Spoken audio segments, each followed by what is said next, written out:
ప్రభుత్వ లక్ష్యానికి మద్యం ప్రియులే దిక్కైన దౌర్భాగ్య పరిస్థితి తెలంగాణలో దాపురించింది.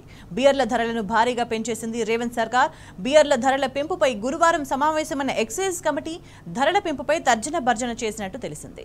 ప్రభుత్వ పెద్దల డైరెక్షన్లోనే సుమారు 15 నుంచి 20% ధరలు పెంచేందుకు ఓ నిర్ణయానికి వచ్చినట్టుగా విశ్వసనీయ వర్గాల సమాచారం. వినాయక నిమజ్జనం రోజు నుంచే కొత్త ధరలు అందుబాటులోకి రాబోతున్నాయి. ఈ నిర్ణయంతో భారం పూర్తిగా వినియోగదారులపైనే పడనుంది. 12 బియర్లుండే ఒక కేసుకు Telangana state beverages corporation light బియర్లకు ₹289, స్ట్రాంగ్ బియర్లకు ₹313 చెల్లిస్తుంది. ఈ బియర్ల కేసు మద్యం దుకాణాలకు ₹1400 చొప్పున చేరుతుంది. మద్యం దుకాణాలు ఒక్కో కేసును ₹1800 చొప్పున అమ్ముకుంటున్నాయి. వినియోగదారులకు వచ్చేసరికి ఒక్క బియర్ ₹150 అవుతుంది.